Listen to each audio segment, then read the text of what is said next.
Tremem os habitantes das terras distantes diante das tuas maravilhas. Do nascente ao poente despertas canções de alegria. Salmo 65:8.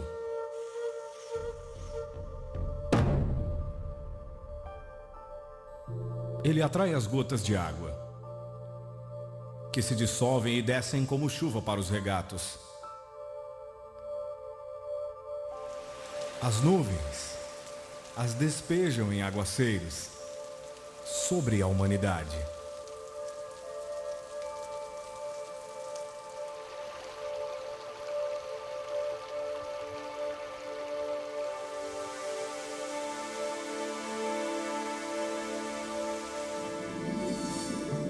Os peixes serão de muitos tipos.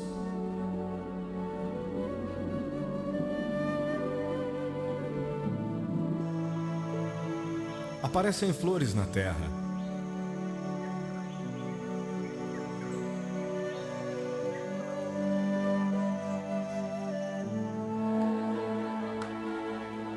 E chegou o tempo de cantar.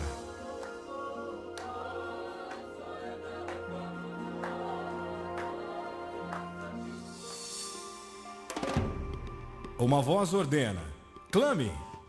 E eu pergunto: o que clamarei?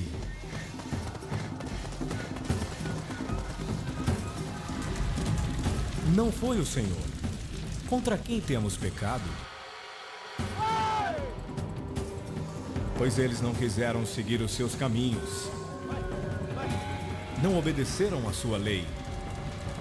De modo que ele lançou sobre eles o seu furor. A violência da guerra.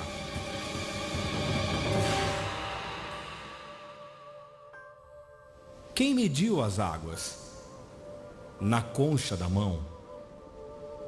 Ou com o palmo? Definiu os limites dos céus? Para ele as ilhas não passam de um grão de areia. Com quem vocês compararão Deus? Como poderão representá-lo? Será que você não sabe? Nunca ouviu falar? O Senhor é o Deus eterno, o Criador de toda a terra. Digam entre as nações: o Senhor reina. Regozijem-se os céus. Exulte a terra.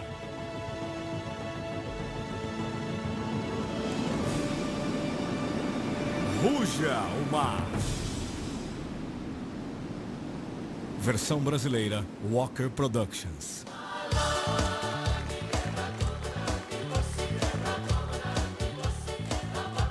Bem-vindo a Fiji, um arquipélago de 322 ilhas no amanhã da linha internacional de data. Este é o acontecimento mais empolgante da obra que Deus está fazendo em Fiji, não há dúvida quanto a isso. Um paraíso no Pacífico Sul, onde resorts de elite atraem estrelas hollywoodianas. É uma bênção viver em Fiji nessa hora, nesse momento, e experimentar esse novo mover de Deus.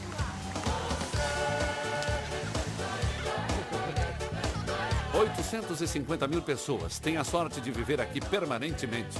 Um pouco mais da metade são fijianos étnicos. O resto são, na maioria, indianos. A comunidade cristã buscou a Deus em oração por quase toda a parte. As pessoas têm clamado a Deus por socorro. Eles buscaram a Deus e pediram que Deus interviesse. Ele respondeu às nossas orações. Agora, Fiji está num pleno avivamento nacional. É algo que ansiávamos por anos que as igrejas se ajuntassem. Esse grande espírito de avivamento que chegou, isso é obra de Deus, não é obra humana. Nós ficamos simplesmente maravilhados quando vemos o que está acontecendo.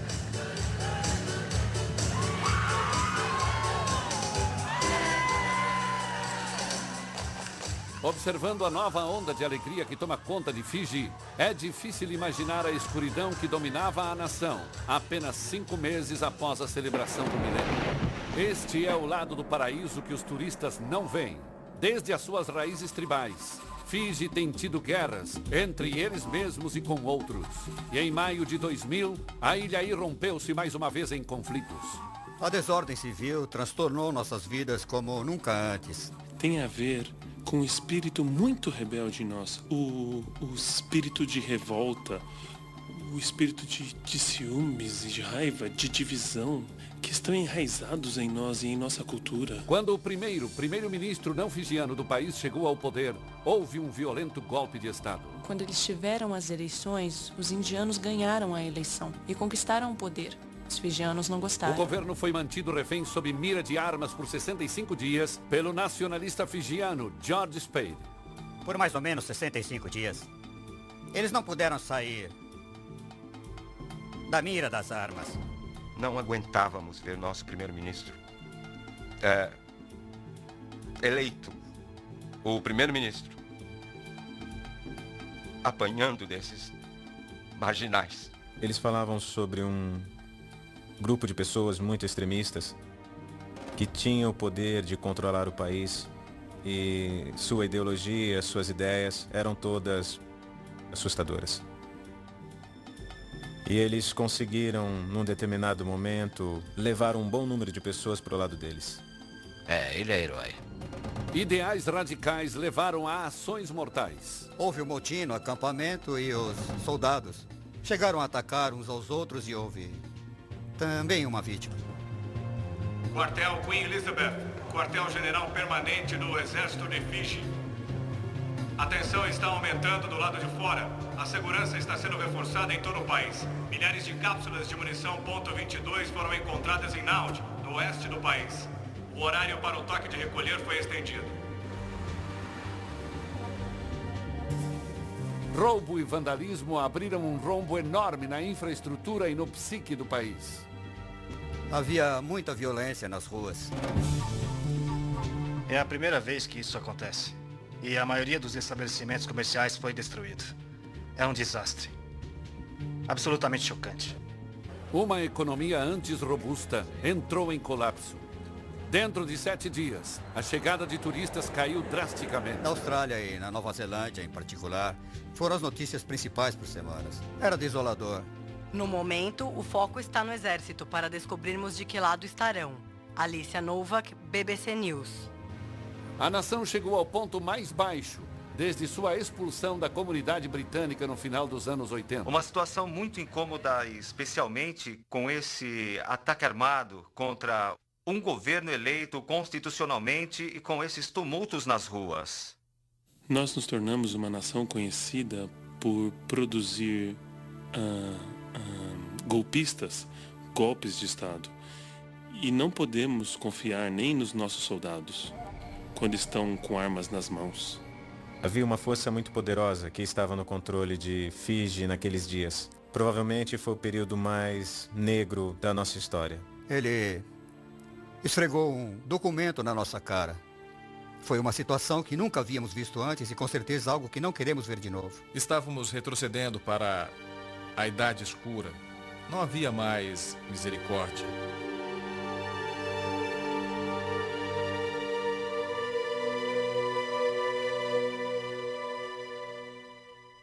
Foi no meio dessa revolta política que muitos líderes começaram a sondar seus corações. Por que isso acontece em nossa geração? A resposta foi tão dolorosa quanto a pergunta.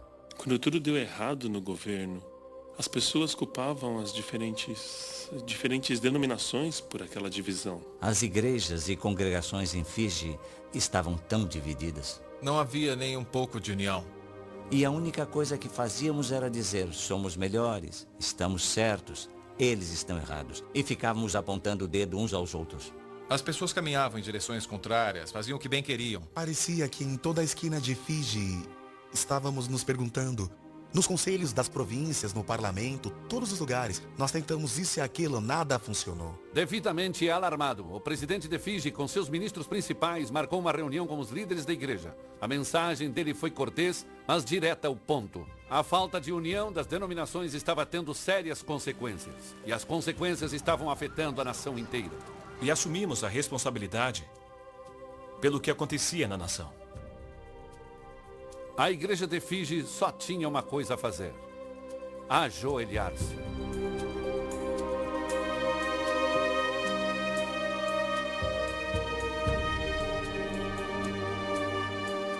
Tem havido um longo clamor por avivamento e pela transformação das pessoas neste país. E as igrejas individuais puseram isso em suas próprias agendas e tentaram trabalhar separadamente uma das outras. Mas agora, algo aconteceu. Isso nos uniu para clamarmos juntos ao Senhor. Este é o choro genuíno do povo do fundo do seu coração perante seu Deus. Não eram apenas soluços, era uma lamentação. As pessoas simplesmente clamavam. Então, por todo lado, as pessoas oravam. Elas sabiam que qualquer solução para o problema de Fiji teria de vir de Deus, e somente de Deus. Quando aconteceram os eventos de maio de 2000, alguns pastores ajuntaram as suas igrejas e simplesmente oraram e se submeteram a Deus. E pediram a Deus que os perdoasse e que Deus os ajudasse, porque acredito que eles acreditavam que era o último chamado de Deus. Não apenas para os pastores, mas para o povo. E nossos líderes, eles se humilharam e se voltaram para Deus. Foi através das orações em todo o país, nas várias denominações, que o país foi resgatado da beira de um desastre. Fiji precisava de um milagre e havia apenas uma pessoa que poderia realizá-lo. E acredito, e estou muito animado que Deus interveio e trouxe união para seu corpo. Nós vivíamos para isso, porque sabíamos que o avivamento atingiria esse país. Os cristãos começaram a acordar para o fato de que há muito tempo deveriam estar cooperando com Deus e uns com os outros. Quando vimos o que estava acontecendo, o declínio da nação, acho que muitos de nós falamos: ei, acho que agora é hora de nos unirmos. Nós resolvemos que deveríamos estender um convite para todas as igrejas cristãs e movimentos cristãos do país para uma reunião. Foi o momento da verdade. As igrejas fijianas estavam acostumadas a tomarem seu próprio rumo. Elas aceitariam esse convite para se juntarem? Recebemos bem em cima da hora esse convite. Recebemos às 10 horas da manhã e a reunião era às 2 horas da tarde. E fiquei surpreso quando tivemos nossa primeira reunião. Quando ele chegou às 2 horas, seu escritório estava lotado de ministros, chefes das diversas denominações. Meu escritório não comportava tantas pessoas. Para mim, eu ainda não acreditava que isso realmente havia acontecido. Eu sempre soube, desde o início, que um dos elementos que faltavam no avivamento e no mover de Deus na cidade era o ajuntamento do corpo de Cristo.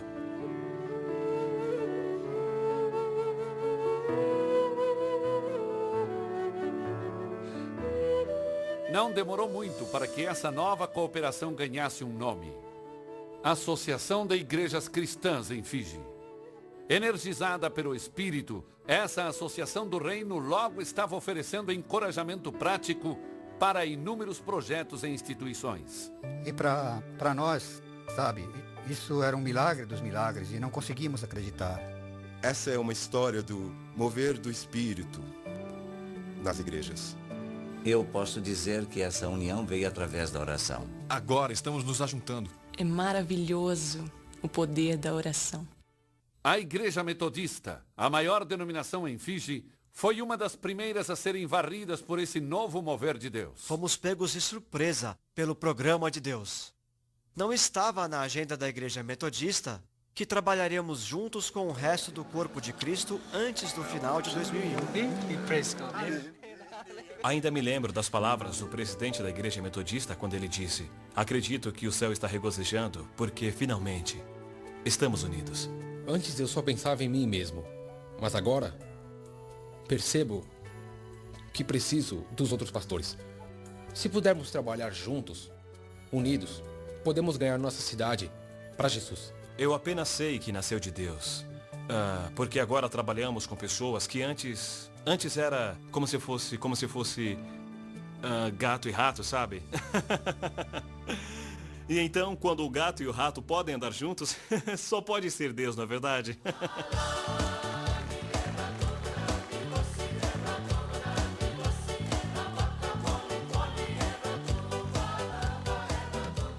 Em julho de 2001, essa nova unidade foi ostentada quando cristãos de toda a nação se ajuntaram por 3 semanas de oração e ensinamentos da Bíblia. Para finalizar esse ajuntamento extraordinário, uma multidão de quase 10.000 pessoas se reuniu no Parque Albert para ouvir o primeiro-ministro em exercício, Laicênia Garasi.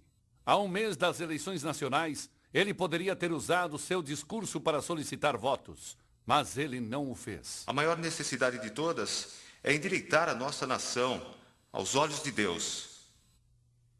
Nossos esforços para reconstruir esse país serão em vão, se não estiverem firmemente enraizados no amor e no temor do Senhor. Ao invés de solicitar votos, ele usou a ocasião para se humilhar diante de Deus e da nação. Então estou aqui destituído de meu cargo. Nesse momento não sou um líder político. O que você vê e o que o Senhor vê é apenas uma pessoa. Alguém que necessita do perdão de Deus. Peço a Ele que me perdoe pelas vezes em que fui negligente e frio em meu relacionamento com Ele. Com tua direção, esse pecador será renovado. Achará uma força renovada e um novo propósito na busca da sua vontade. Senhor, novamente lhe peço que me salve, conquiste meu coração e segure minha mão. Eu te honro como Rei dos Reis.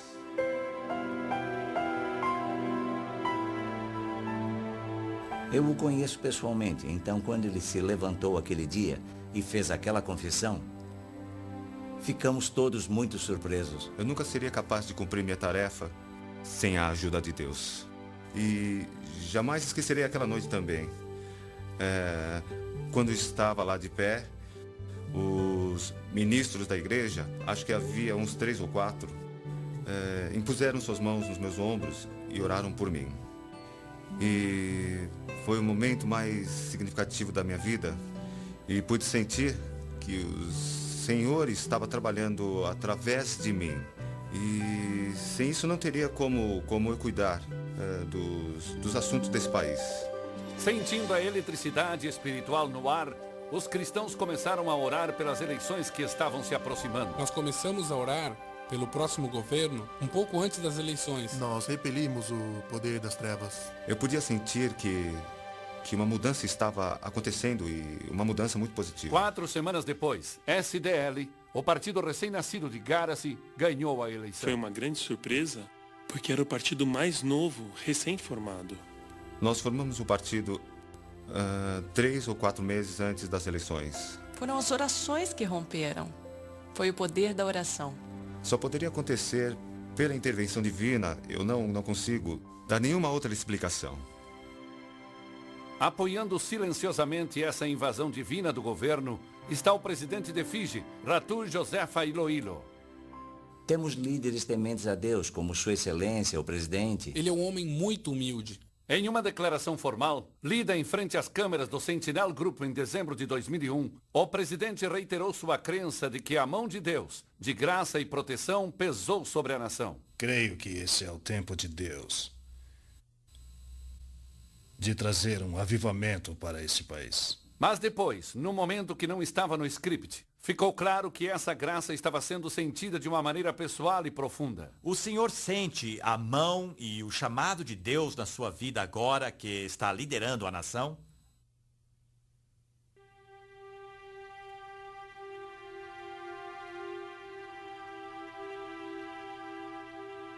Foi um silêncio eloquente.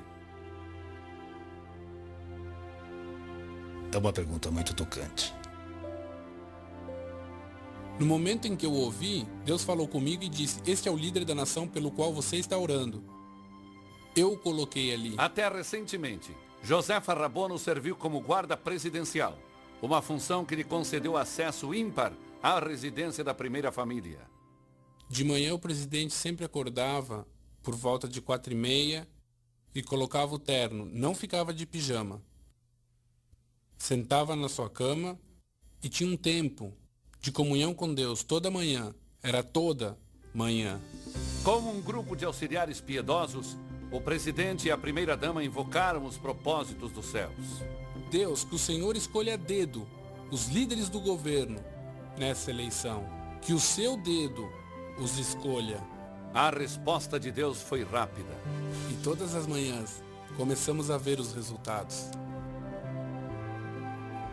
Como um homem novo ao timão, o governo começou a adquirir uma nova fase.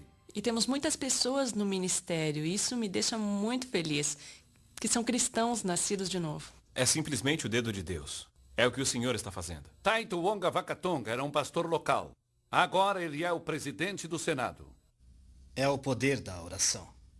Eu fui nomeado e estou onde estou só por causa da oração, por causa dele. Absalom Tundreu, outro homem humilde de Deus, foi indicado para chefiar o recém-criado Ministério da Reconciliação. Este é o nosso desafio. Precisamos fazer com que os líderes profissionais, religiosos, políticos, enxerguem uma só visão. Andi Azena Thathau foi a última candidata a conquistar uma vaga no parlamento nas eleições de 2001. Mas Deus e a nação estavam esperando por ela. Agora, membro ativa do Ministério do Primeiro-Ministro, a competência de sua pasta foi estendida para cuidar do bem-estar das mulheres, da redução da pobreza e do bem-estar social. Estou prontíssima para transmitir a palavra de Deus. E simplesmente não hesito em momento algum em compartilhar a palavra de Deus com quem quer que seja. Ou até mesmo em me esforçar para que as pessoas recebam salvação. E faço isso no parlamento.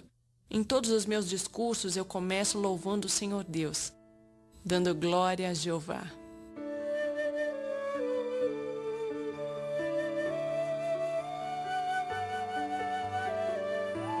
Com a igreja unida e o governo recheado com servos de Deus, Fiji começou a recuperar sua herança espiritual.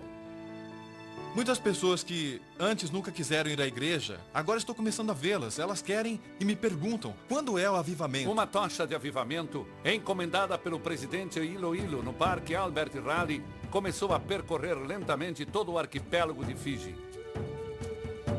Muitas cidades e vilas a receberam com grande emoção.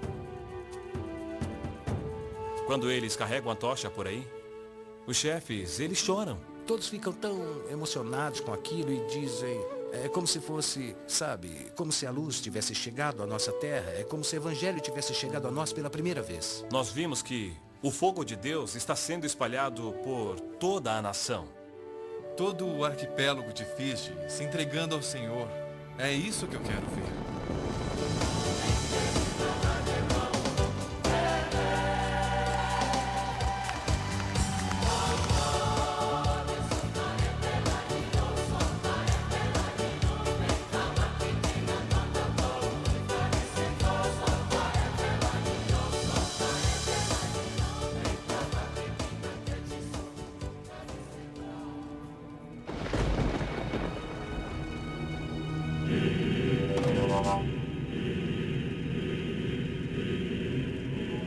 O fogo nem sempre provocou esperança na alma dos fijianos.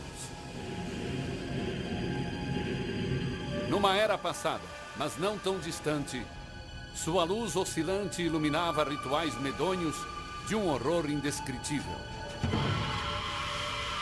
A terra gemia sob o peso de superstições e feitiçaria. Espíritos ancestrais vagavam livremente pelas ilhas, prometendo abundância e exigindo tributo. Ao lado do templo, montões de ossos humanos se alvejavam sob o sol. Sacerdotes se contorciam e falavam com vozes estranhas. Era um mundo onde os chefes retinham poder absoluto. A vida das pessoas comuns dependia do seu humor ou do seu apetite. Mulheres eram dadas como pagamento de tributo ou tomadas como um prêmio de guerra. As lutas tribais eram horripilantes e frequentes. Alimentados por vingança e ganância, guerreiros violentos desolavam vilas inteiras e até mesmo ilhas inteiras. Inimigos vencidos eram carregados do campo de batalha, amarrados em varas compridas para serem cozidos e comidos. Mas esses instintos canibalescos às vezes eram direcionados aos vivos, num ato de crueldade pavorosa. Chefes fijianos chegavam a ordenar que suas vítimas cortassem lenha para o fogo que assaria seus próprios corpos. De acordo com relatos dos primeiros missionários metodistas, a capital real de Baus fedia por dias a fio, pois havia carne humana assando em todas as cabanas. Mesmo depois que os dias do canibalismo acabaram, o poder do fogo permaneceu. Na ilha de Penga, o clã Sual vivia debaixo da influência de espíritos semelhantes aos Menehune da mitologia do Havaí, conhecidos como Veili. Na periferia da Vila Rakua, os sacerdotes dos clãs enchiam covas com pedras quentes e andavam sobre elas. Esta é uma das vilas que pratica feitiçaria num nível alto, no maior grau que existe. A feitiçaria era muito forte na vila. Ali ficava a cova maior. Penny Sorowale, alto sacerdote do clã Sual, começou a andar sobre o fogo quando tinha 15 anos. Todas as vezes que eu andava sobre pedras quentes, nunca sentia calor algum. Os Veili eram invocados para assistirem o ritual. Antes da cerimônia, ninguém subia a montanha, onde esses entes moravam, os demônios. Pegávamos uma cesta e enchíamos com 2 tipos de folhas. Para atrairmos os demônios aqui para baixo, para o vilarejo. A cesta era colocada debaixo da cama do sacerdote. E às vezes à noite eles ouviam o canto daqueles demônios. Embora os sacerdotes de Rakua fossem protegidos do calor insuportável das pedras, pagaram um alto preço por isso. Havia uma maldição sobre esse vilarejo. Pessoas estavam morrendo e eles não sabiam por quê. A maioria deles morreu fora de suas casas e aquilo provocou medo nos corações. Silaza Rogongo era um grande traficante. Eu plantava maconha. Ele ficava embrenhado aqui. A polícia não conseguia encontrá-lo. Eu plantava grandes quantidades e escondia tudo no mato. E ele me levou até o local onde ele cavava e colocava as folhas secas numa garrafa, esperando as pessoas que vinham do outro lado do oceano. Depois da estação de ciclones, os navios de contrabando vinham de todas as direções, incluindo Ásia, Oceania e América do Norte. Em 1999, um dos amigos de Rogongo, um notório alcoólatra chamado George Ponapari, foi acometido por uma crise de saúde muito séria. Minha perna esquerda estava doendo muito, então fui consultar um médico particular. Após examinar Ponapari, os médicos marcaram uma operação para a semana seguinte. Ele sentiu o medo da morte caindo sobre ele. Mas a morte teria que esperar.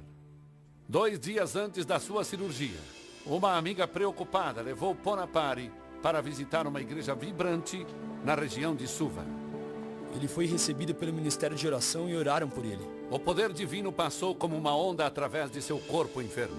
Quando fui ao hospital, não tinha nada de errado com a minha perna.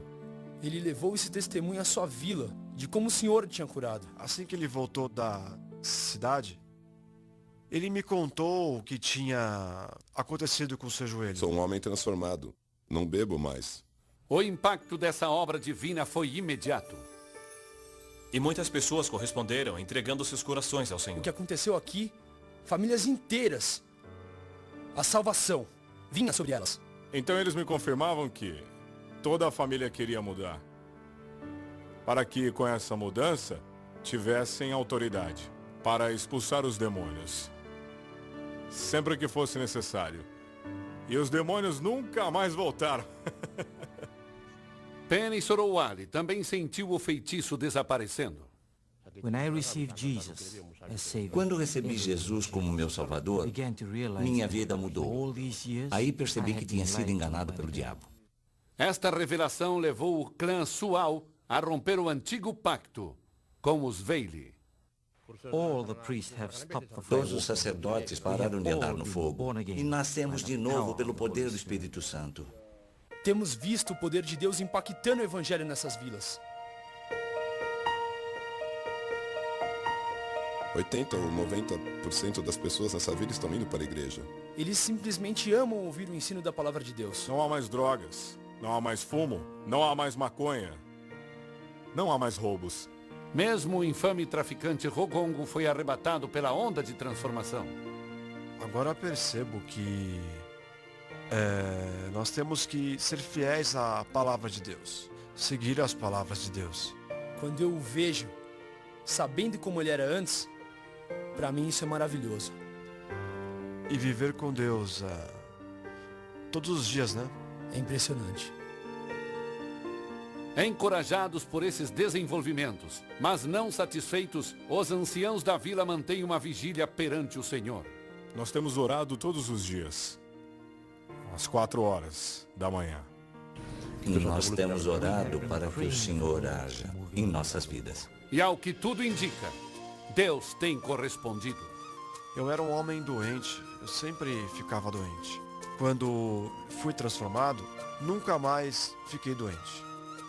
Todos nós temos aqui uns velhinhos que deveriam estar mortos há muito tempo e agora eles parecem novos, estão tão saudáveis. Quando a economia nacional despencou depois do violento golpe de Estado em maio de 2000, a sorte de Hakua começou a melhorar. As pessoas estavam dizendo que a economia caiu, mas aqui nessa vila, o dinheiro começou a aumentar.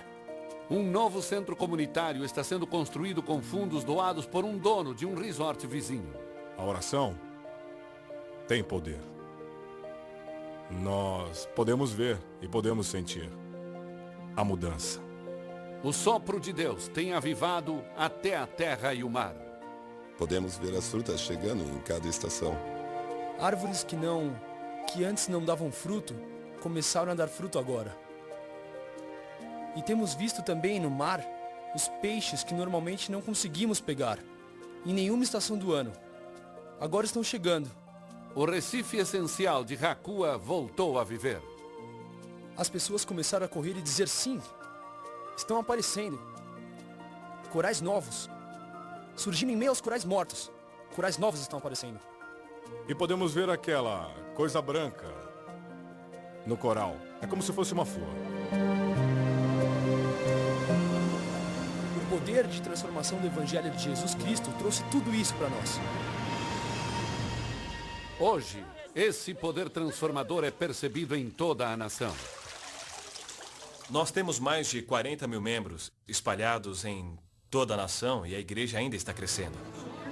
Por meses, o reino de Deus tem sido inundado por fijianos de todas as procedências.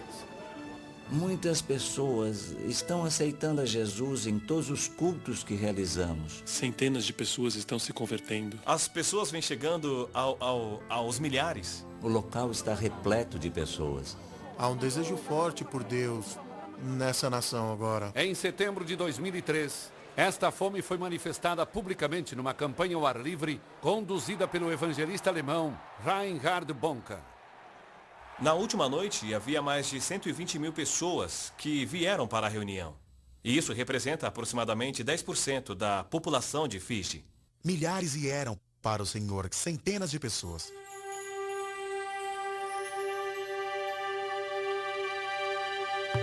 A comunidade indiana de Fiji também está demonstrando fome por uma nova experiência espiritual. No final do ano de 2002, os pastores hindus fijianos tiveram seu primeiro café da manhã de oração para decidir como reagir a esse mover. Estavam desafiando uns aos outros para fazerem a colheita. Eles disseram que o povo deles estava pronto para Jesus. Muitos estão respondendo a uma onda de curas recentes e extraordinárias. Eu vejo esses milagres e a notícia se espalhando. E Jesus tem poder. Eu venho de uma procedência hindu muito forte. Meu pai era um sacerdote hinduísta. A fé de Sumanlata foi colocada à prova quando sua filha, Kavita, aos 6 anos de idade, contraiu uma doença ocular muito dolorosa que poderia causar cegueira. Todo mês eu ia consultar os médicos. Eu ia lá e os médicos me davam apenas uma pomada. Foi uma rotina que ela seguiu por 18 anos. E não há cura em nenhum lugar do mundo. Finalmente, sentindo-se traída pela medicina institucional e por seus deuses hindus, Suman levou Kavita para receber oração numa igreja vizinha. E no terceiro dia, ela começou a enxergar. e Kavita foi curada. Até levei-a para Nova Zelândia para fazer um check-up e os médicos disseram que não tinha mais Elsa, não tinha mais nada. E dali por diante, eu e toda a minha família, meu marido, tenho 3 filhos. Nós todos nos convertemos ao cristianismo. E a história de Suman não é a única. No meio dos indianos de Fiji, há um grande avivamento. E há um crescimento tremendo nas igrejas, especialmente nas igrejas indianas. Muitas pessoas em Fiji estão se convertendo ao cristianismo. Muitas. As pessoas têm sentido que esta é a hora H de buscar a Deus. Agora, quando um membro da família se converte, a família inteira vem conhecer ao Senhor. Creio que há uma onda de Deus descendo sobre esta nação. Deus está movendo como nunca antes.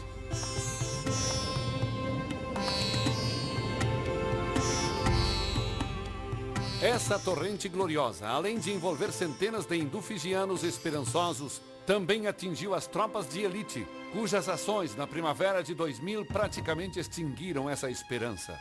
Nosso trabalho inclui todas as 14 prisões, incluindo a ilha de Neucaulau, onde os colíderes de maio de 2000 estão presos agora. Apohan Casey, um capelão da Associação de Presos, está lá desde o início. Nos primeiros dias, eles não tinham muita esperança. Havia muito medo. E havia muita incerteza. Estavam perto de nós, mas não conversavam. Os primeiros 3 ou 4 domingos, quando estive com aquelas pessoas, 40 delas, sentíamos, percebimos no nosso espírito, discernimos o ódio no coração deles. A falta de perdão, a dureza de coração, as mágoas que eles tinham, a vingança, dava para sentir. Você desertou aquele esquadrão para estar aqui? Talvez sim, talvez não, mas... de algum modo estou lutando pelo meu país e pelo meu povo, é por isso que estou aqui. Muitos fijianos abandonam o país. Se eu morrer executado pelo que eu fiz, não tem problema. Fiz a minha parte. Eles sabiam que era um caso muito sério e que isso envolvia uma revolta. No começo de 2001, o amor profundo e persistente de Deus começou a fazer sua obra. Um por um, estes soldados durões e orgulhosos se renderam mais uma vez. À fraca luz das prisões de Suva e Neucaulau, eles renunciaram para sempre suas tentativas rebeldes de mandar em seus próprios corações. Nas palavras de um guarda cheio do Espírito, foi uma limpeza total. Ele falou que todos que foram encarcerados ali deram seu coração a Deus. E agora são homens novos ali atrás das grades. Dava para ouvi-los cantando com todo o seu coração ao Senhor. Cantando coros de aleluia. Estou tão feliz porque pertenço a Jesus. Jamais servirei a outro Deus. Com lágrimas caindo dos seus olhos. As pessoas passam por aqui e, se não sabem que é uma prisão, acham que há uma igreja aqui dentro. Nenhum olho fica seco naquela prisão. É apenas a presença do Senhor que está ali. Há notícias de que mesmo o infame mentor do golpe de Estado, George Spade, se converteu genuinamente. E posso testificar que George experimentou uma radical transformação na sua vida. Toda semana, quando vamos até lá, ele está sempre na palavra, lendo e louvando ao Senhor. Enquanto o progresso espiritual dentro das prisões de Fiji tem sido gratificante, o trabalho do lado de fora tem se mostrado mais desafiador para os cristãos locais. Indianos por toda a nação viviam sempre com muito medo. Sentiam pânico. Sentiam-se párias, que eram alvos de abusos.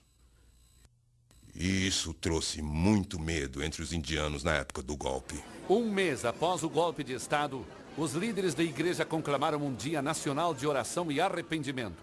Apesar de estarem debaixo de lei marcial, quase 5.000 pessoas apareceram, incluindo 167 varejistas indianos, cujas lojas haviam sido destruídas ou vandalizadas.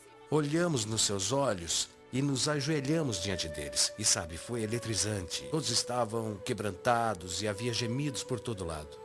A igreja Na verdade, tem um papel para cumprir, porque isso transforma as pessoas, a comunidade, como nenhum outro sistema consegue. Gostaria de ver nossa nação crescendo em reconciliação entre todos os povos de Fiji, mas isso só é possível pela oração. Vamos trazer harmonia e paz e alegria de volta para esta nação, como era antes.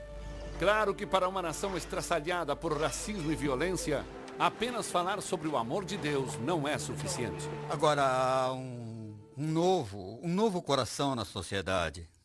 E agora estão vendo o efeito do cristianismo. Esta fé visível tem se manifestado recentemente com os fijianos cristãos, ajudando seus vizinhos indianos a reconstruir lojas, replantar fazendas e obter os serviços sociais que necessitam. E as pessoas estão começando a perceber isso. Então, as pessoas estão recobrando o juízo. Tem se falado muito em reconciliação e há muita ação em favor dessa reconciliação, o que com certeza é uma grande ajuda. Eu ando muito de táxi. E quando ando de táxi, o motorista é sempre um fijiano hindu. O jeito que ele fala comigo e o jeito que conversamos agora, eu sei. Isto é resultado do que Deus está fazendo nesse país. Realmente, evidências da mão curadora de Deus podem ser vistas por toda a nação.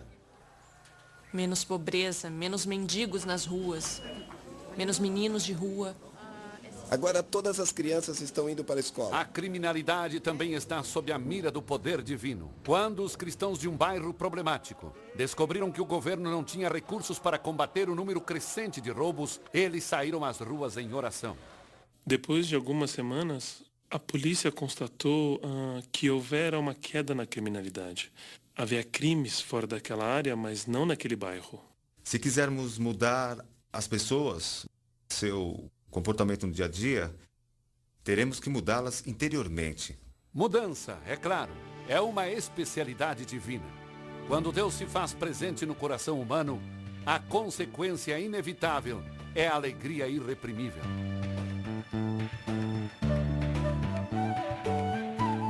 Você anda pelas ruas e as pessoas estão sorrindo. Isso não acontecia 12 meses atrás. Hoje vejo sorrisos de orelha a orelha, algo que não via antes. Estou muito feliz. Isto não significa que Fiji se tornou um paraíso livre de qualquer problema. Nós ainda nos resta um longo caminho a percorrer. Gostaria que as pessoas fossem arrancadas da pobreza. Com 25% do país vivendo na pobreza, Andi Azena Thathau tem uma tarefa árdua. Ela possui também uma fonte de força impressionante. Todas as manhãs, eu lanço todos os meus fardos perante o Senhor e convido o Espírito Santo para me guiar. Ele nunca falha. A economia de Fiji tem mostrado sinais de uma nova vitalidade. Está se recuperando muito rapidamente, tão rapidamente que é inacreditável. As coisas têm melhorado muito, muitas indústrias estão voltando para o país. Todos os turistas estão voltando e lotando os hotéis. As importações aumentaram e isso reflete o fato de que nossas vendas têm melhorado muito. Os bancos têm mais confiança em nós. De acordo com os relatórios do Banco Central, estamos progredindo. Então agora podemos dizer que realmente estamos numa situação bem melhor. Estamos indo até bem. Muito melhor até do que pensávamos originalmente. O motivo disso é que há homens e mulheres de Deus à frente que estão liderando essa nação. Então, no ano que vem, estamos esperando um crescimento ainda maior. Se esse país quiser se tornar um país bom, digamos um país próspero, um país melhor, deve permanecer em Deus. Temos que andar onde Deus quer que andemos. A área rural representa a linha de frente da batalha de Fiji por prosperidade. A vila de São Beto, localizada à sombra de alguns dos resorts mais luxuosos do país, é um excelente exemplo. Apesar dos esforços herculeanos dos anciões, pastores e professores locais, o padrão de vida continua deteriorando. Então, o que está errado? Antes, quando contaram a história, essa vila tinha muita comida. Agora é muito raro ver qualquer tipo de comida. Não há renda. Sentindo que essas dificuldades podem ser causadas pela falta de fidelidade para com Deus, muitos moradores da vila estão voltando seus olhos ao céu. Sabemos que não há outra maneira de transformar esse vilarejo. Nós sabemos, é o que a Bíblia diz, só há um caminho, como Jesus disse. Ele é o único caminho, ele é a única verdade e ele é a única vida. O que você está vendo aqui hoje à noite é uma tendência, é algo novo e que está quase se espalhando como um fogo por todo o país. Outros gritos por socorro divino têm ecoado através dos sangrentos planaltos de Narasorri. Vuniani Nakayatha, um pastor de Suvo, criado na região, viu a vila passar por décadas de tumultos sociais. Mesmo antes disso, havia práticas de feitiçaria aqui nesta área. As vilas chegaram a um ponto onde os relacionamentos eram quebrados. Os estragos estavam realmente, afetando a vila. Uma situação semelhante estava fervilhando na ilha de Nairai, aproximadamente 160 quilômetros ao leste. Havia um mal muito grande, aqui na vila. Localizada no turbulento Mar Coro, a ilha contém 6 vilas, incluindo a comunidade costeira de Tovu Lailai. Havia muita pobreza e as pessoas não eram felizes e brigavam entre si. Com o solo improdutivo e o recife moribundo, não restavam muitas alternativas para alimentar a ilha. Naquela vila em particular, não havia peixe. Por 55 anos, eles não tinham visto esses peixes, que eles falam que são deles. No começo dos anos 60, as águas das fontes de Nuco tornaram-se um caldeirão tóxico de feitiçaria, matando as plantações ao redor e causando debilitantes lesões cerebrais. Era meio-dia quando a água ficou mais branca e todos que estavam nadando no rio tiveram que fugir. À medida que as décadas passavam, os problemas de Nuco aumentavam. Finalmente, na primavera de 2003, o povo decidiu dar um basta. Eles me procuraram e disseram, queremos resolver isso. O que devemos fazer? Eu disse, bom, temos que falar com Deus sobre isso. Tivemos uma reunião tribal e todos das vilas vizinhas vieram para essa reunião. Todos confessaram e identificaram os pecados de seus ancestrais, as guerras tribais, o derramamento de sangue e feitiçaria. Aquilo, para nós, foi um tempo poderoso, sabe? A assembleia solene durou vários dias, tomando a primazia entre todas as outras atividades e se estendia das 9 da manhã até a meia-noite.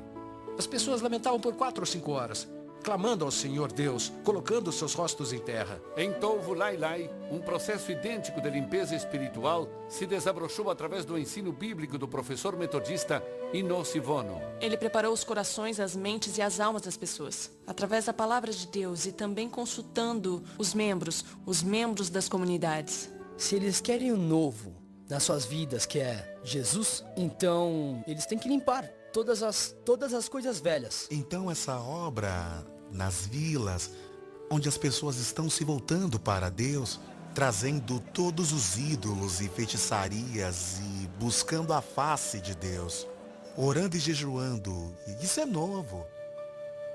Chefes tradicionais, que ainda detêm influência significativa na sociedade fijiana, estão cada vez mais na vanguarda desse renascimento espiritual. Ratu George Maivalili, membro do Senado fijiano, preside o maior distrito da nação. Eu tive uma reunião com todos os meus chefes. Quero que vocês vão a todas as tribos. Queria a purificação de todas as famílias, de todas as tribos e de todos os clãs. Nós faremos isso juntos como povo, para o Senhor. Em janeiro de 2004, o governo fijiano levou isso adiante ao instituir um ano de oração oficial. Os cidadãos foram orientados a observar a ocasião, separando pelo menos uma semana para reconciliar relacionamentos quebrados. As pessoas deveriam primeiro se arrepender e se reconciliar uns com os outros. Teriam que trocar a aliança antiga por uma aliança nova com Deus. O catalisador é a presença de Deus. E eu estou animado. estou animado para ver o que o Senhor vai fazer, para transformar o meu povo completamente. Embora os fijianos estão começando a reconhecer a ligação entre intimidade espiritual e saúde social, um rompimento total com suas práticas antigas está longe de se realizar. Nós abandonamos o canibalismo, mas ainda há outras coisas. O culto aos deuses ancestrais, por exemplo, ainda existe. Em lugares como Nabu Tau Tau, uma pequena vila no interior chuvoso da ilha principal de Fiji, a falta de uma limpeza completa tem custado caro. Filimone Nauau Abulavo é o chefe principal de 7 vilas de Nova Tusila. Ele é também o bisneto do chefe responsável por um dos atos mais infames na história de Fiji. Parece que nos tornamos escravos das coisas erradas que fizemos. Embora a região seja ricamente tropical, a vegetação em volta de Nabu Tau Tau é escassa. E o pessoal da vila ainda tem que recorrer à caça para se alimentar. No final do ano de 2003, a vila ainda não tinha eletricidade. As crianças tinham que andar 24 quilômetros para a escola mais próxima. Muitos acreditam que os males de Nova Tusila estão ligados ao destino do missionário wesleyano Thomas Baker. Nascido em East Sussex, Baker recebeu a missão de ir para Fiji no dia 5 de abril de 1859. Sua esposa ficava nervosa com suas incursões ousadas ao interior. Eu penso muito em você e nas crianças, especialmente Alice. Eu não tenho medo dos nativos e esperamos fazer-lhes o bem. Dê um beijo nas crianças por mim, em todas elas. E diga-lhes que orem por mim. Se eu conseguir realizar isso, eu serei o leão do dia. É evidente que o intrépido missionário sentira uma premonição do que estava para acontecer. Pensava que Fiji ainda não manchara suas praias com o sangue de um missionário. Seria eu o primeiro? Antes de se preparar para dormir, Thomas Baker orou ao Senhor na presença dos moradores da vila. Um dos seus auxiliares observou luzes se movendo em direção à vila enquanto Baker dormia.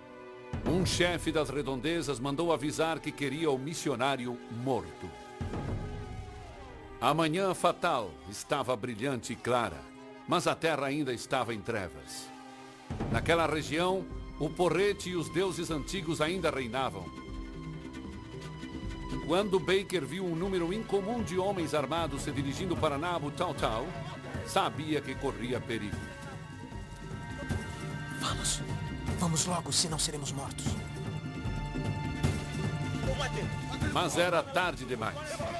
Quando já se aproximava da vila, Thomas Baker e seus companheiros fijianos foram fatalmente emboscados por 30 guerreiros, empunhando porretes e machados de cabos compridos.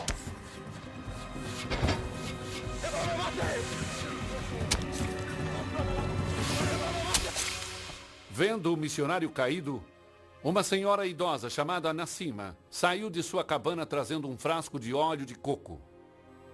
A mulher implorou que o corpo não recebesse o tratamento usual, profetizando que esse ato maligno traria uma maldição sobre a vila. No final, seus avisos foram ignorados. Em novembro de 2003, os habitantes das vilas de Nova Tusila, ainda inquietos em seus corações, se prepararam para alcançar a pureza e liberdade que por tanto tempo lhes havia escapado.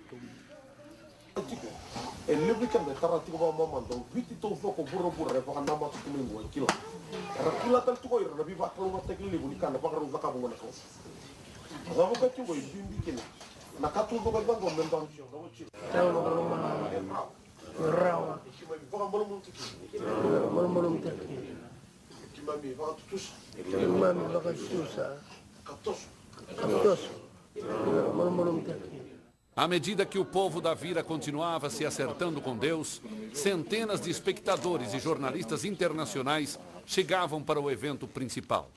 Estava na hora de receber os descendentes do reverendo Thomas Baker.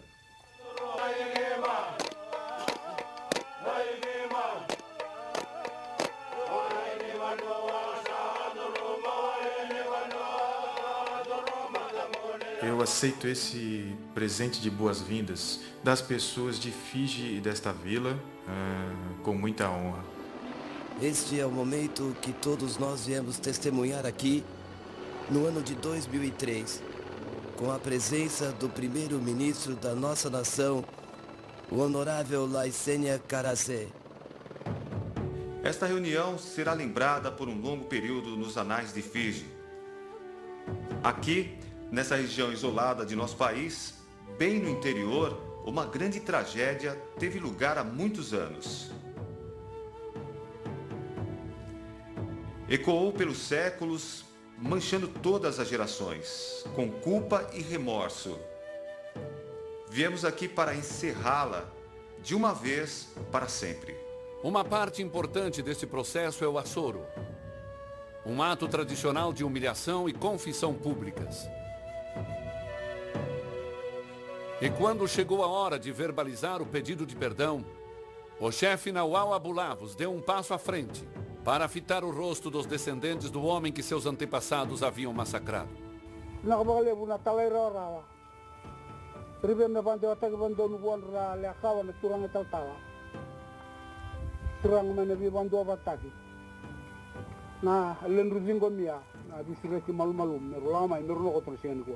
Um por um, os descendentes da vítima concederam perdão, algo que Nova Tucila havia buscado por mais de um século.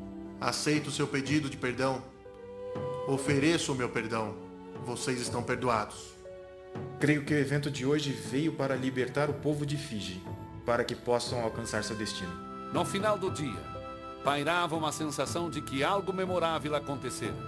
Acho que quando eu cheguei aqui, esperava que fosse um tipo de fechamento para esse povo e para nós. E na verdade, este não é o fim. Este não é o capítulo final do livro. É outro capítulo do livro. As correntes de culpa e amargura finalmente se soltaram.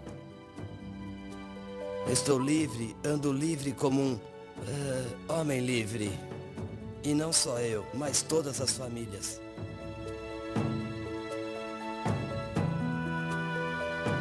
Embora o desenrolar da reviravolta na vida de Nova Tucila ainda está para ser registrado, ninguém duvida que será consistente com o caráter de Deus. Quando nos preparamos da forma correta, quer dizer, se seguirmos o caminho certo, então com certeza o encontraremos.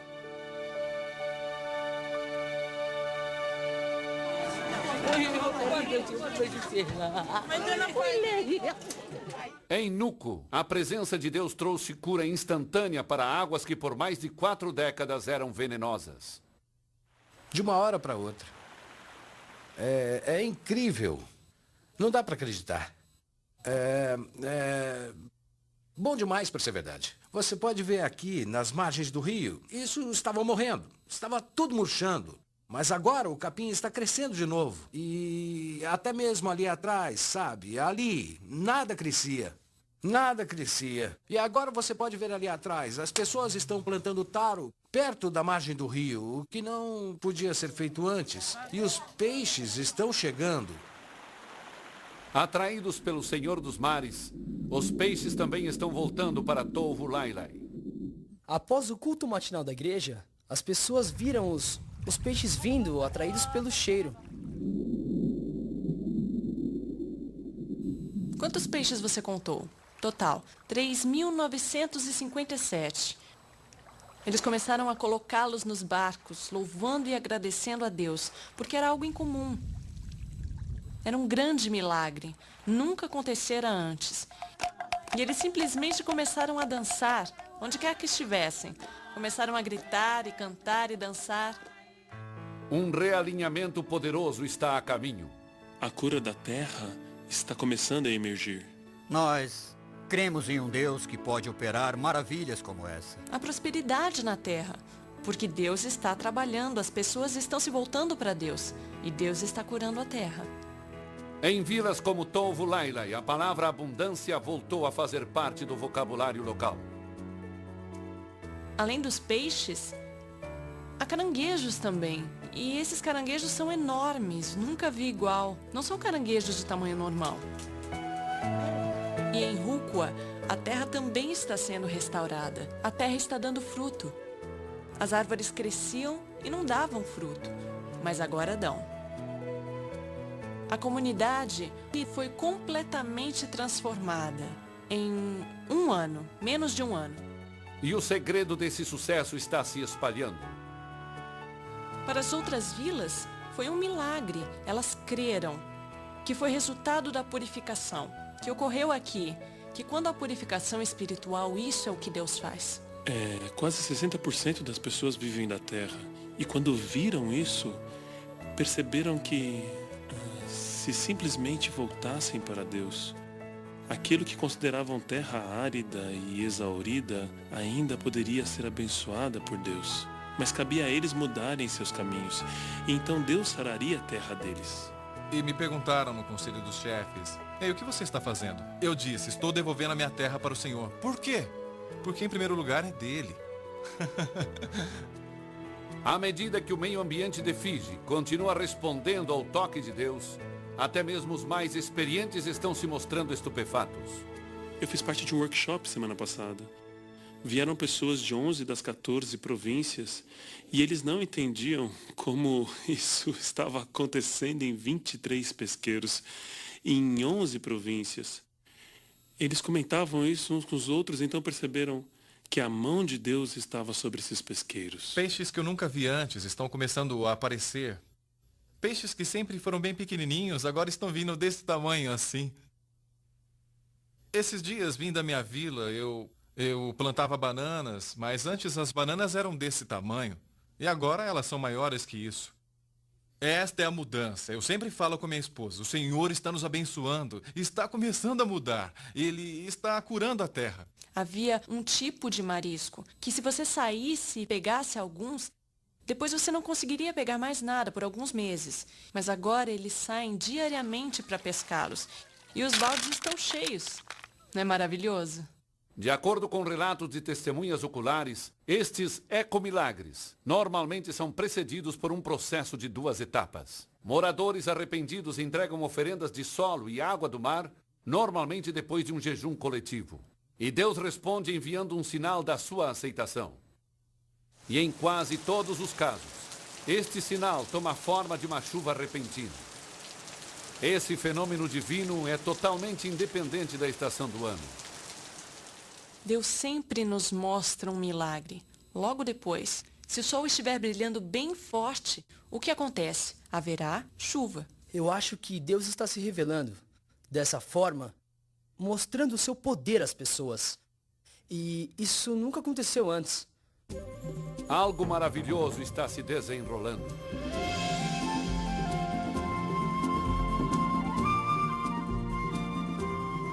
Então, eu sei, simplesmente creio, que Fiji está passando por um processo de transformação e através do poder da oração. Esse é o dia pelo qual tenho orado, é o dia pelo qual eu tenho sonhado. Deus definitivamente tem uma participação no governo desse país. O avivamento chegou em Fiji. Deus se moveu em Fiji como um fogo selvagem no tempo dos nossos ancestrais em 1800. Nós havíamos apenas lido a respeito. Agora ele está começando a se mover novamente. É como se o céu se abrisse. Foi isso que aconteceu recentemente. Podemos sentir que já vivemos um novo dia. Sim. Um novo dia do Senhor. Sim. O poder do Evangelho, transformando pessoas, transformando famílias, transformando comunidades e até mesmo transformando a nação. Após décadas ignorando-se mutuamente, a igreja e o estado de Fiji começaram uma parceria saudável e harmônica. A igreja veio para fazer aquilo que sabemos que podemos fazer. E o governo, na verdade, tem correspondido. Agora eles começaram a reconhecer o papel da igreja na edificação da nação. O primeiro-ministro não se envergonha de ser o exemplo. Nosso primeiro-ministro, no Jornal da Manhã, estava declarando pelo rádio que a igreja deveria ajudar o Estado. Falou isso no noticiário. E então eu vejo que o papel da igreja é tão vital na construção da nação. E eu vejo que o Evangelho é a própria fundação sobre a qual a sociedade se constrói. A história de Fiji é a história de uma igreja livre para viver a plenitude de seu chamamento. Uma igreja transbordando para atingir cada aspecto da vida humana. Deus é o Senhor de tudo.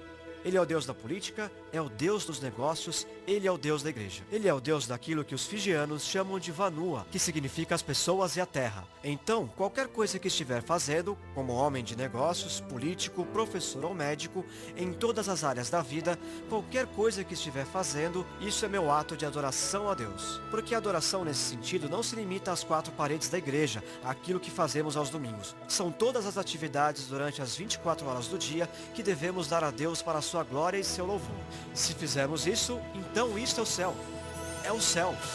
À medida que sua fé aumenta, os fijianos começam a ver o que Deus pode fazer, até mesmo através de suas próprias histórias. Eu creio que Deus está levantando Fiji nesta hora, como um modelo de sua graça, para ser transmitido por todo o mundo. O espírito de ciúme está sumindo. O espírito de raiva, de rebeldia, de divisão está saindo das nossas vidas. E eu creio que, se o resto do mundo puder ver isso, então, pelo menos, o que Deus fez em Fiji beneficiará o resto do mundo. Realmente cremos que é a nossa vez de levar o Evangelho aqui de Fiji para outras ilhas do Pacífico. De fato, há evidência de que as brasas do avivamento estão começando a se espalhar, mais notavelmente pelo oeste das Ilhas Salomão e no país vizinho Vanuatu. Como Fiji, essas nações sofreram por longos anos, debaixo do peso esmagador da superstição, pobreza e instabilidade política. Em outubro de 2002, a sorte de Vanuatu teve uma virada dramática para melhor.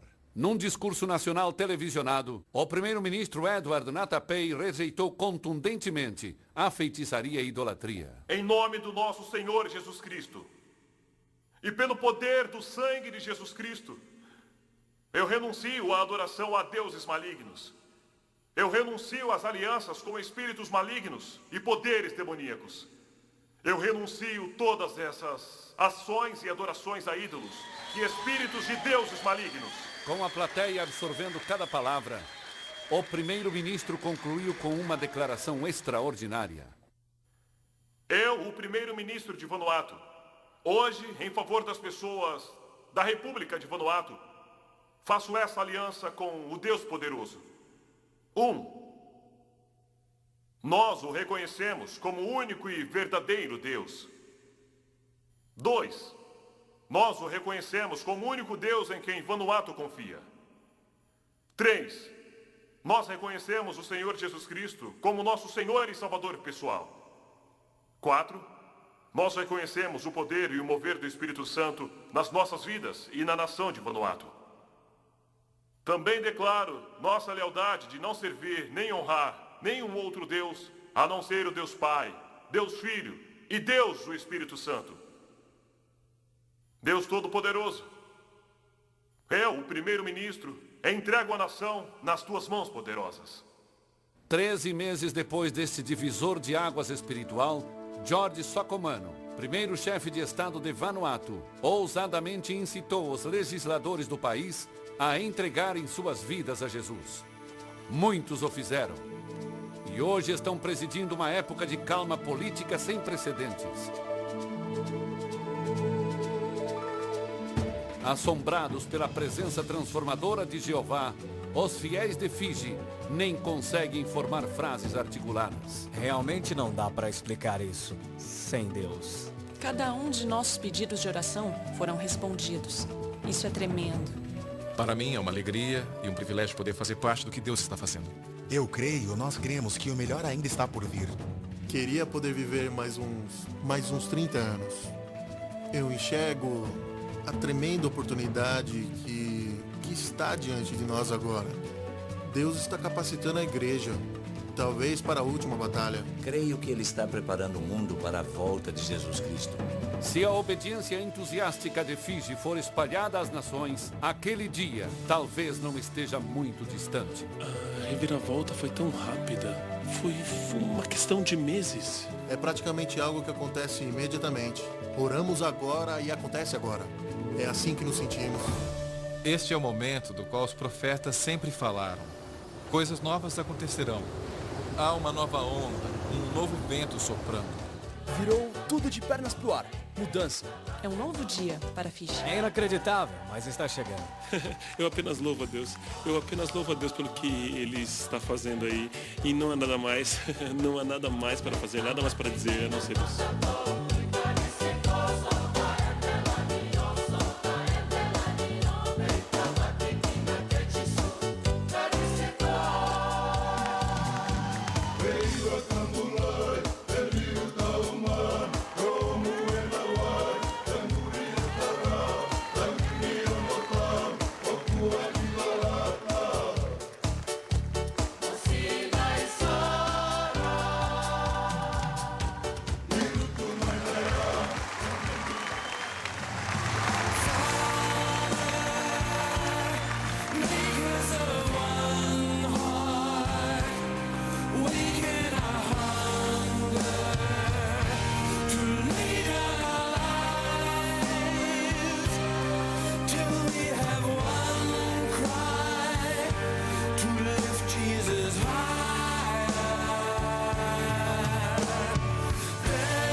Tu nos respondes com temíveis feitos de justiça, ó Deus, nosso Salvador, esperança de todos os confins da terra e dos mais distantes mares. Salmo 65, 5.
Quando eu era um jovem pregador, mais de 20 anos atrás, eu sempre acreditei em avivamento nacional.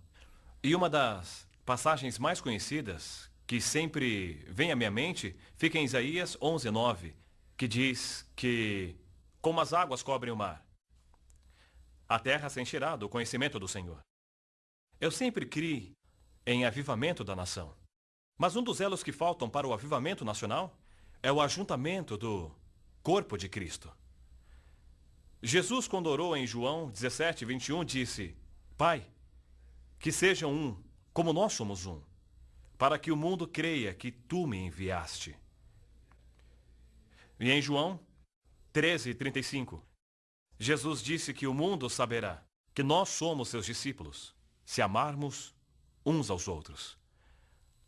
Um dos principais atrativos da primeira igreja de Jerusalém, que fazia com que as pessoas fossem acrescentadas sempre, era o amor e a preocupação que tinham uns com os outros, levando-os realmente a se importar com o seu próximo. A Bíblia diz que onde há amor e unidade, Deus ordena a sua bênção. Deus não pode abençoar um lar dividido. Deus não pode enviar sua bênção ou ordenar sua bênção a uma igreja dividida ou a uma nação dividida. Onde há amor e unidade, Deus sempre ordena suas bênçãos. Eu me lembro dos meus 2 filhos, quando eram pequenos. O mais velho se chama Joe e o mais novo é o Absalome. E às vezes, quando eu chegava em casa, eu via que o meu filho mais novo estava sempre meio infeliz. E eu lhe perguntava, qual o problema, filho? E ele sempre olhava para mim e dizia, o Joe fez isso e aquilo. E eu ia e falava com o Joe. E conversava com ele. E Joe me contava o seu lado da história, dizendo, não, pai, foi ele que começou tudo. Então havia uma discussão na família e começavam a brigar. E enquanto eles brigavam, eu sabia que o que eles queriam era que eu tomasse partido. E eu sempre dizia, filhos, vocês têm que entender que são irmãos e têm apenas um pai. Não estou aqui para tomar partido, estou aqui para tomar o controle. Porque sei que uma das funções de pai, é manter a paz na família. E em segundo lugar, também trazer a estabilidade à família. E na família, tem sempre um dos membros que quer perturbar e tirar a paz da casa. Então nossa responsabilidade, como pais, é manter a paz na família. O que se aplica no contexto da família, também se aplica na igreja. E na família da igreja sempre tem alguém que quer perturbar a paz e que tomemos o seu partido. Então, temos sempre que aumentar nosso círculo de amor, porque temos que acomodar todo mundo no nosso círculo de amor. Temos que entender que a vida é muito curta e não podemos continuar sendo inimigos uns dos outros. Jesus disse que quando você vem ao altar para oferecer seu sacrifício e você não tem um bom relacionamento com seu irmão, você tem que deixar o seu sacrifício no altar e ir se reconciliar com seu irmão antes de oferecer seu sacrifício. E na oração do Pai Nosso, Jesus falou, quando ele ensinava aos seus discípulos, ele disse, Pai Nosso, olha, perdoe-nos, assim como nós perdoamos a quem nos tem ofendido. Quando nós pedimos o perdão de Deus, temos que nos basear no fato de que já perdoamos aqueles que pecaram contra nós ou que nos magoaram. Se não estamos dispostos a perdoar aqueles que nos magoaram, biblicamente não temos o direito de pedir perdão a Deus pelos pecados. Então, precisamos nos reconciliar com os nossos irmãos e com nossas irmãs em Cristo. E como você sabe que realmente perdoou uma pessoa que lhe magoou muito? Eu vou te dar uma dica. Você pode ter certeza realmente que perdoou alguém que lhe magoou muito quando você sente compaixão pela pessoa. Quando ora por ela ou quando conversa com ela. E você sente que aquela ferida não está mais ali. E há uma compaixão que flui de seu coração em direção à pessoa que há pouco tempo era sua inimiga. E quando Jesus olha para uma cidade, acho que foi Ed Silvestre que disse, ele só vê uma igreja. E esta é a igreja de Cristo. Nós apenas o adoramos em congregações diferentes. Então eu creio que precisa haver uma mudança de paradigma em nossa mentalidade. Largando o que chama de mentalidade denominacional para assumir uma mentalidade ou perspectiva do reino. Então precisamos nos tornar buscadores do reino, sonhadores do reino e pensadores do reino. Na minha cabeça só há pensamento sobre o reino. Quando eu evangelizo e quando eu faço discípulos, não é minha intenção fazer com que sejam parte da minha igreja local. Mas a principal preocupação do meu coração é que eles entrem no reino de Deus. E que eles aprendam a andar priorizando o reino do Pai. Precisa haver uma mudança de paradigma na nossa mentalidade. Porque quando temos essa mentalidade do reino, nós veremos o corpo de Cristo na cidade. Veremos a igreja na cidade como o corpo de Cristo. E isso vai eliminar a nossa competição. Então, ao invés de competirmos uns com os outros, como sabemos que somos uma família, vamos realmente desejar complementar uns aos outros, para a glória de Deus e também para o reino de Deus. Eu me lembro quando Pedro saiu para pescar e o barco dele quase afundou naquela manhã. E então ele olhou para o lado e viu alguns discípulos. Estavam pescando, porque alguns eram pescadores. E o que fez Pedro? Ele assinou para aquelas pessoas, para que elas viessem e compartilhassem daquela colheita que ele fizera naquela manhã. Eu creio que esta é hora para acenarmos para os nossos irmãos. É hora de estendermos as mãos aos nossos irmãos, não somente aos do nosso círculo, mas também aos do corpo de Cristo da nossa cidade, aos membros de outras igrejas e até mesmo aos membros da comunidade como um todo. Eu me lembro de uma história muito interessante que li há alguns anos. Era sobre as Olimpíadas Especiais. Essas Olimpíadas eram especiais porque eram as Olimpíadas que juntavam todos os deficientes do mundo inteiro. E então, eles começaram com uma corrida de 50 metros, uma corrida. E então, todos estavam alinhados e todas as pessoas ali no estádio, todos assistiam. E foi aí que eles se alinharam. E o homem que tinha que vir e dar o sinal para que eles pudessem começar a corrida, estava ali e todos estavam tomando suas posições. E ele disse, em suas marcas, prepare-se, prontos, vão! E eles correram. E sabe, eles correram e alguns tinham mãos atrofiadas ou pernas atrofiadas.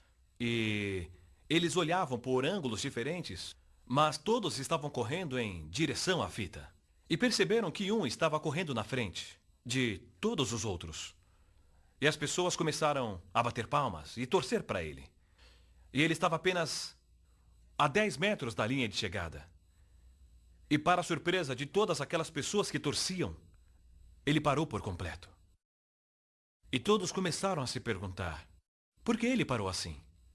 E para a surpresa das pessoas, ele olhou para trás. E até mesmo a pessoa que estava em segundo lugar atrás dele também parou. E o de trás, e o outro também. E olharam para trás, e viram um cara que estava em último lugar, e com muita dificuldade. Então, o que eles fizeram? Todos eles voltaram. E pegaram esse homem com dificuldade. E todos correram juntos até a linha de chegada. Complementando uns aos outros. Compreendendo que somos uma família.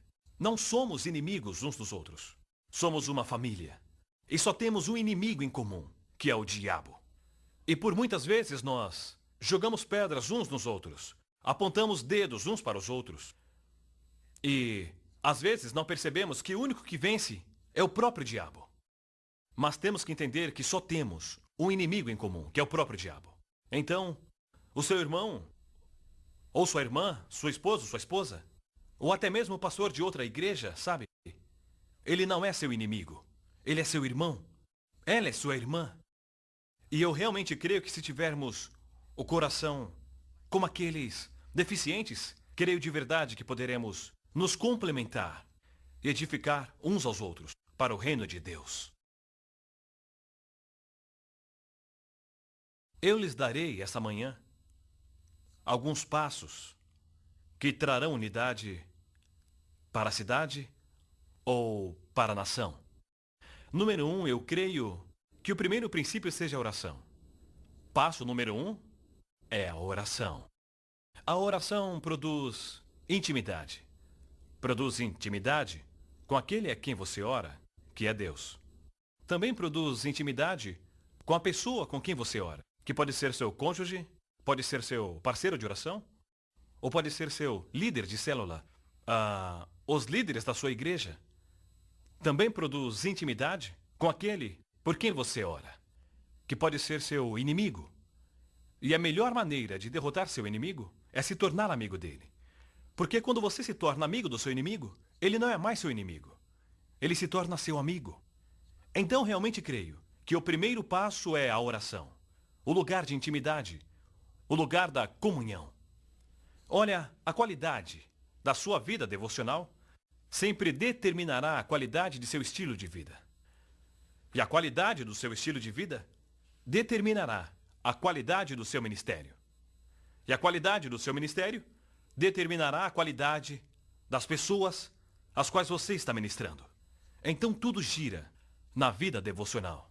E é por isso que sempre acreditei que todo líder cristão, todo cristão tem que desenvolver uma vida devocional constante com o Senhor.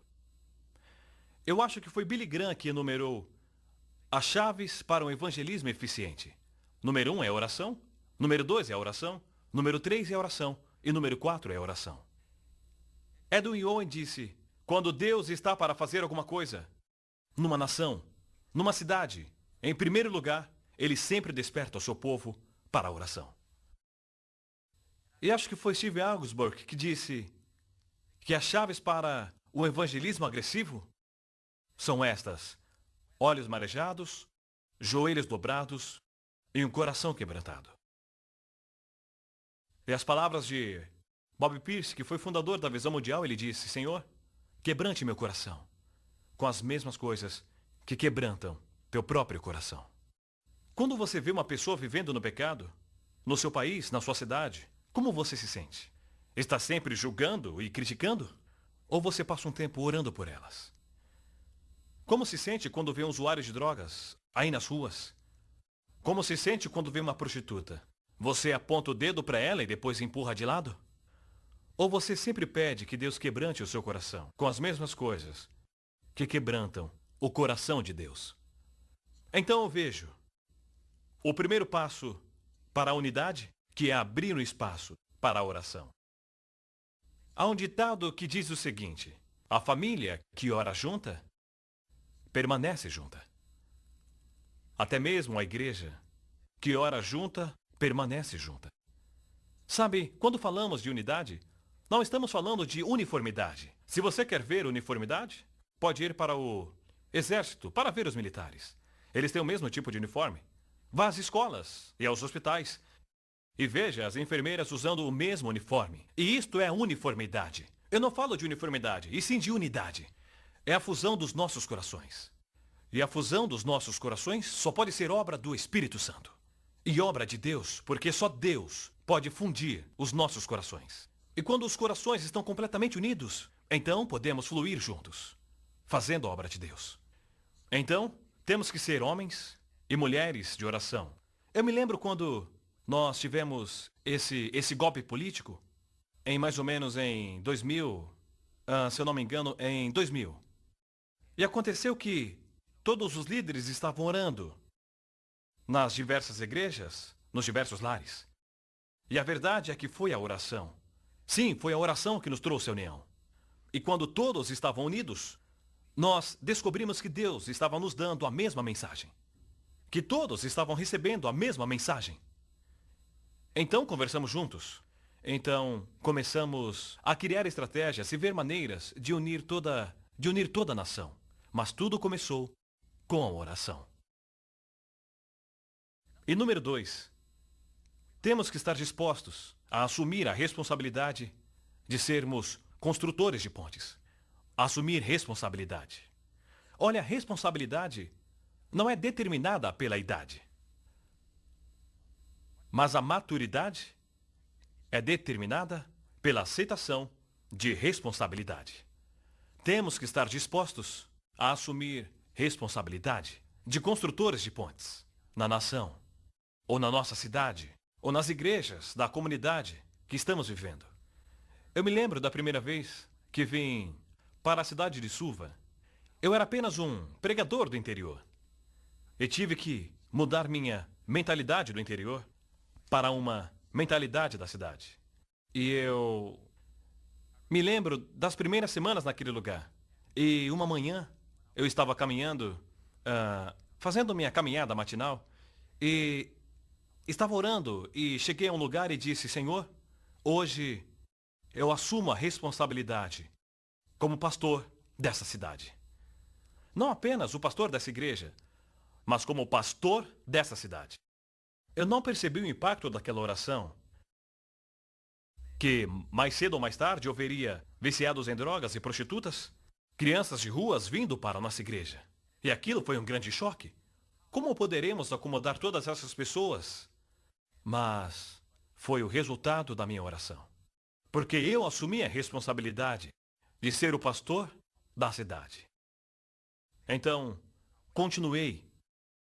Mas um passo adiante naquela oração eu disse: Senhor, eu também quero assumir a responsabilidade de ser o pastor da nação. Não percebendo que o dia chegaria em que o primeiro-ministro daquele país me chamaria para conversar. E eu era apenas um menino do interior e não sabia me comunicar com o primeiro-ministro da nação. Mas assumi a responsabilidade. Temos que aceitar a responsabilidade de sermos construtores de pontes em nossas comunidades. Quando as igrejas de Fiji se juntaram, e aquilo foi realmente tremendo, e eu sei que era o dedo de Deus. E quando olhamos para trás, tudo que posso dizer é que isso não é obra do homem, é obra de Deus. Porque nenhum de nós sabia para onde ir durante o golpe político com que todos nós nos deparamos. E só há um lugar para ir, que é Deus. E quando Deus respondeu às nossas orações e falou através dos líderes, e quando nos unimos, foi tão maravilhoso, foi tão tremendo. Como eu disse certa vez, nós, os líderes de igrejas, eram como gatos e ratos. Mas se um gato e um rato podem andar juntos, só pode ser Deus. E é maravilhoso como Deus pode fazer isso, porque nada é impossível para Deus.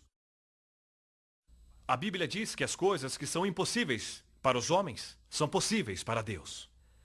E nós percebemos que a forma como nos unimos foi obra de Deus e obra do Espírito Santo. E quando vim conversar com os líderes de igrejas, principalmente os da nossa igreja, eu disse: esse movimento de união das igrejas na cidade não é um problema para nós. Porque na nossa declaração de fé, nós escrevemos que isso é o que nós cremos. Nós cremos na unidade do corpo de Cristo. Então temos que estar dispostos a assumir a responsabilidade de sermos construtores de pontes em nossa nação, em nossa cidade, como também em nossa comunidade. Terceiro passo. Nós temos que fazer tudo como se fosse para o Senhor. E no grande mandamento, Jesus nos ensinou que o grande mandamento é amar a Deus de todo o coração e de toda a alma e com toda a força. Devemos amar a Deus de coração. E tudo o que fizermos, devemos fazer para o Senhor. Não porque eu quero que as pessoas me admirem. Não é porque eu quero me autopromover. A razão pela qual estou ajudando as pessoas, a razão pela qual eu me interesso pela sociedade, é simplesmente pelo amor ao Senhor. Sabe, a missão de Jesus era buscar e salvar os perdidos. Mas a motivação era o amor do Pai. E Paulo diz: é o amor de Deus que me compeliu. E temos que ser motivados pelo amor de Deus. E estamos fazendo isso porque amamos a Deus. E isso deve ser a motivação espiritual de tudo que fazemos. Porque amamos a Deus. E tudo que fazemos, fazemos como serviço para o Senhor. E é por isso que muita gente foi atraída pelo ministério de Jesus. Por causa do seu amor pelo Pai. Número 4. Nós temos que estar dispostos a aumentar nosso círculo de amor. Aumente seu círculo de amor. Isso nos leva à segunda parte do grande mandamento. A primeira parte do grande mandamento é amar a Deus de todo o coração. a segunda parte do grande mandamento, que é amar as pessoas com fervor. Nós temos que aprender a amar as pessoas, apesar das diferenças, apesar da cor da nossa pele, apesar das profissões. Temos que aprender a amar as pessoas e aceitar as pessoas como elas são. Isso é o que realmente atraía muitas pessoas ao ministério de Jesus, porque ele sempre amava as pessoas. Ele sempre ministrava as suas necessidades e sua mensagem era sempre relevante. Então o amor é uma linguagem que fala por si própria. Eu me lembro de muitas vezes, principalmente segunda de manhã, quando eu vinha para a igreja, porque como temos cultos aos domingos, na segunda de manhã, o lugar está uma bagunça. Há pedaços de papel e toda aquela sujeira, e enquanto as pessoas estão aproveitando o seu tempo em casa, os faxineiros e obreiros vêm para limpar tudo. E então, um dia eu cheguei e vi toda aquela bagunça e pensei, onde houver gente, sempre haverá bagunça. Mas nós, como pastores e líderes, em primeiro lugar, precisamos conviver com a bagunça. E em segundo lugar, precisamos também estar dispostos a limpar a bagunça. Porque amamos pessoas. Nós amamos. Por isso estamos dispostos a conviver com a bagunça. E também dispostos a limpar a bagunça. Toda segunda. Toda vez que terminamos o nosso culto ou algum tipo de evento realizado aqui na nossa sede, há sempre uma hora em que o faxineiro vem e limpa toda aquela bagunça. E estamos prontos para o novo culto. E a razão disso é o nosso amor pelo Senhor e também o nosso amor pelas pessoas. E eu vejo que esses são os dois grandes pilares bíblicos do ministério. Se tudo o que fizermos for baseado nesses dois pilares, que é o nosso amor por Deus e o nosso amor às pessoas, atingiremos a plenitude no serviço e no ministério, dando louvores e glórias a Deus em tudo que fizermos na nossa vida aqui na terra.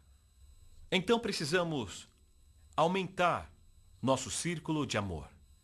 E finalmente, devemos sempre valorizar os relacionamentos. Valorizar os relacionamentos. O cristianismo pode ser resumido em apenas uma palavra. E esta palavra é relacionamento. É seu relacionamento com o Senhor. E também seu relacionamento com as pessoas. O relacionamento com as pessoas normalmente é o mais difícil. Mas se valorizarmos um relacionamento, não cairemos no erro de quebrar aquele relacionamento tão facilmente. E nós sempre buscaremos reparar e melhorar e valorizar e fortalecer nossos relacionamentos uns com os outros. Eu entendo que relacionamentos são compostos por dois níveis. Número 1, relacionamento no nível pessoal. E número 2, relacionamento no nível ministerial.